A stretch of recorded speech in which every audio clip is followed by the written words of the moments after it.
भगत सिंह ने जब अपना घर छोड़ा तो चिट्ठी के अंत में लिखा, मेरी शादी की चिंता मत करना, मेरी दुल्हन आजादी है।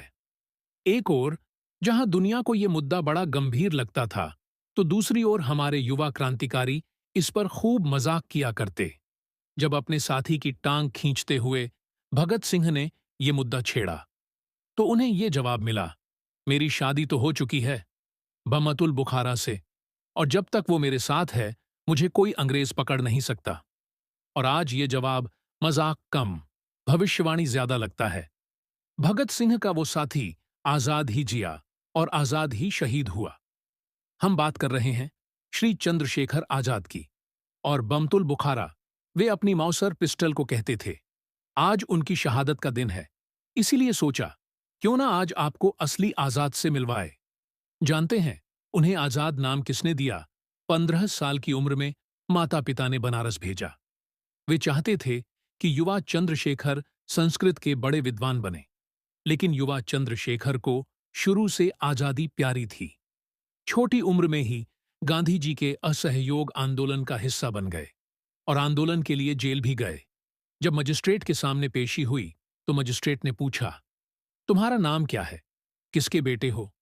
घर कहाँ है तुम्हारा? तो युवा चंद्रशेखर ने कहा, मेरा नाम आजाद है, बाप का नाम स्वाधीनता है और मेरा घर है जेल। इस तेवर को देख मजिस्ट्रेट ने उन्हें 15 कोड़ों की सजा दी। उन्होंने खुशी से स्वीकार की और इसी दिन के बाद से वे आजाद कहलाए जाने लगे। पर धोखा मत खा जाइएगा, आजाद हमेशा इतने गंभीर नहीं रहते थे। अगर आप HSRA, उनकी संस्था के साथी शिव वर्मा, भगवान दास माहौर व मनमठ नाथ गुप्ता से पूछेंगे तो वो आपको अंदर की बात बताएंगे। आजाद बहुत ही मिलनसार व्यक्ति थे। गंभीर परिस्थितियों में अक्सर चुटकुले मारा करते। साथ ही इतनी आत्मीयता से बात करते कि सभी साथियों के माता पिता उन्हें अपना बड़ा बेटा मानते। और हो भी क्यों ना, जब HSRA के युवा साथी 16 से 17 साल के थे, तब आजाद 20 वर्ष के थे। वो आजाद ही थे जिसने सभी नए क्रांतिकारियों को ट्रेनिंग दी और बड़े भाई की तरह ख्याल रखा। सिर्फ इतना ही नहीं, नियमित रूप से साथियों के माता पिता से मिलते, लगातार ध्यान रखते कि उन्हें क्रांतिकारी गतिविधियों के बारे में भनक भी न लगे और उनकी चिंता न बढ़ जाए। एक और बात बताए, आजाद को साइकिल चलाना बहुत पसंद था। यदि कोई उनसे आगे निकल जाए तो उसे रेस में हराकर ही उन्हें चैन मिलता था। रोज सुबह झांसी की छावनी के कई सिपाहियों को इसी तरह हराते और शाम को चाव से किस्सा सुनाते। जब काकोरी कांड के बाद अशफाकुल्ला खान और रामप्रसाद बिस्मिल पकड़े गए तो पुलिस आजाद को ढूंढ रही थी। उनके सिर पर हजारों का इनाम था। ऐसे में HSRA बिखरने लगा।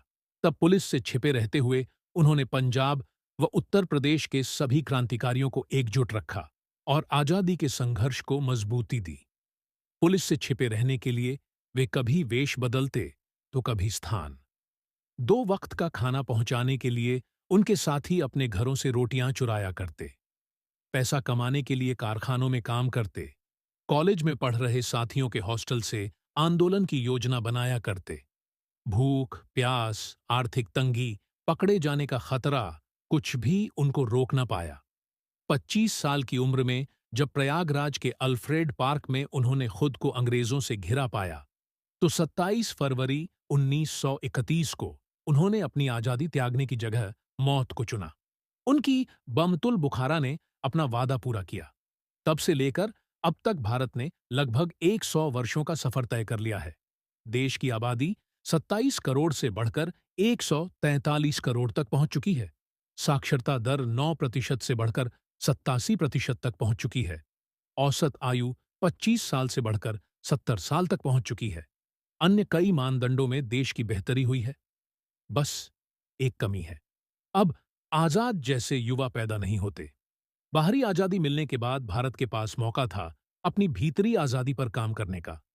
समाज को अंधविश्वास, भ्रम, हिंसा, भ्रष्टाचार, रूढ़िवादिता व अधर्म से मुक्त करने का।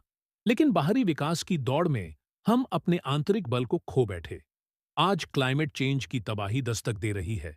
अंधविश्वास फिर से जड़ें मजबूत कर रहा है। मानसिक रोग व अवसाद चरम पर हैं और मुख्य धारा में आचार्य प्रशांत के अलावा कोई आवाज इन मुद्दों को उठाते दिखाई नहीं देती।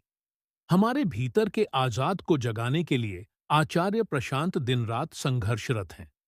समय रहते आगे आए, अपना कर्तव्य निभाए